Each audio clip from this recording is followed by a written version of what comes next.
DC here. Hi, guys and gals. Well, hope you're all well. And it is Monday, and you know the routine by now. When it's Monday, I often do tags. Today will be no exception. So it's not so bad. It's been raining all morning, but now it's stopped. And we went out for a little walk, and I'm going to try and walk over to where there's a little bit more sun. But you don't want to hear my weather. You want to hear about the tags, and I will be starting with Jasmine's 5-question tag. Hi there, Jasmine, and do hope that you're well. And let's get going. Where are these questions? Get them here. Okay. Well, I guess we could almost call it a Halloween tag. Let me see. Question 1. The best Halloween song. Well, first off, I have to say I've answered this before, probably last year, and I can't say that I'm much into Halloween anymore, because over here in Switzerland, Halloween is no big thing. I'm just trying to sit down here. Halloween is no big thing, but sorry about that. Here we are. So, the best Halloween song, I'd say Monster Mash. It's the one that I had sung a long time ago, and I don't know any others actually, so that's why I'm saying that. But it was kind of a fun and dumb song, you know. But for Halloween, it was fun. Yeah. Okay. Question 2.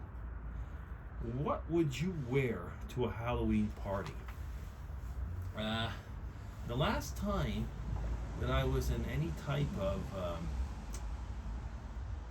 Halloween thing, maybe I think I wore my Stone DC costume, and people were wondering who I was, and I'd say Stone DC, and they'd accept that, of course, because who knows what a Stone DC is?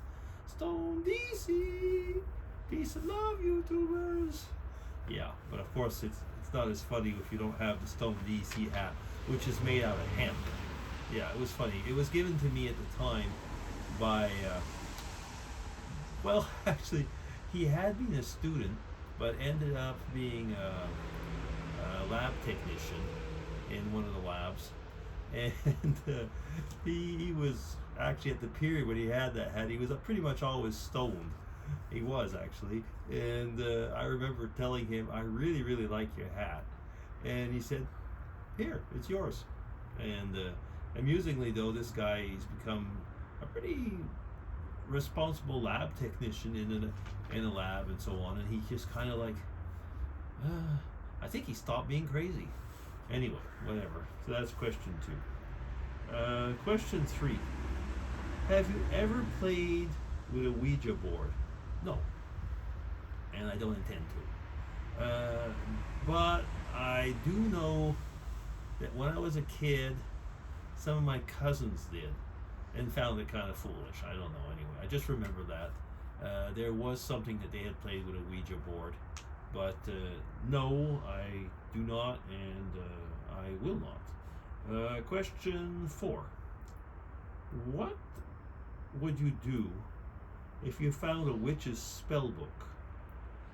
Well, that's interesting. I'd probably burn it or throw it away. But having said that, you know, there are actually quite a few witches around here, and I've known a few, and if it was theirs, you know, I'd chat with them. I would not just probably throw it away, but I would ask them about it and try and discuss. Anyway, but if I just found a random witch's spell book, I'd get rid of it.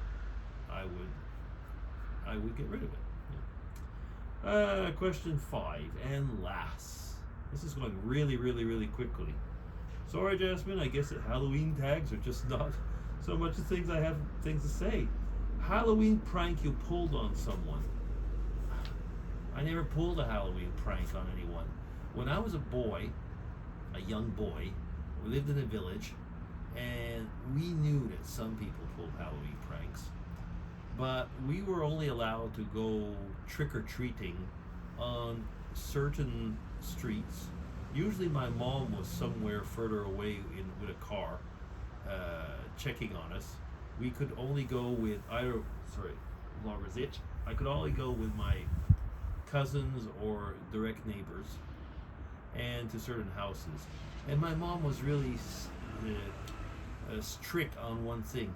We were not allowed to say trick or treat. Yeah, we were not allowed to say trick or treat. Nice kids don't say that. And so we were only allowed, well, at least my mom would say, we were only allowed to say charity, please. Well, you know, it kind of, I kind of felt a little bit sissy-like to say charity, please. So I would say, can I have some candy, please? I would say that. It was kind of like in between both. But yeah, we were not allowed to say that. So I mean, you could imagine if I wasn't allowed to say that, there was no pranks, and I never actually did pull a Halloween prank on someone. Having said that, though, Halloween when I was a young boy in the village was a source of fun, a source of joy, because we just got dressed up and played around. You know, we would dress up as cowboys and Indians and all of these politically incorrect things that you weren't supposed to then. Now, I mean, but you could then. So in other words, you could have fun then. But we would have the French-speaking part, because I lived in a bilingual village. The French-speaking part didn't have much. The English-speaking school usually had a kind of a Halloween party, and the Halloween party we'd go over. The teachers would be dressed up, you know, usually, you know, with the witch hats or something like that.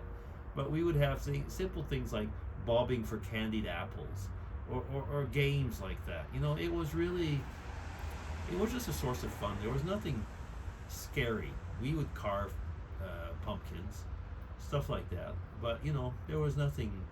Halloween was not scary for us. It wasn't the gore thing that it's become these days. It was just kind of a fun thing for children to be kids. Yeah. So okay, that is it. Thank you, Jasmine. And Halloween is coming. So will you be getting dressed as a witch for the next ones? I'm curious to see that. Okay, take care and have a good week. Bye bye.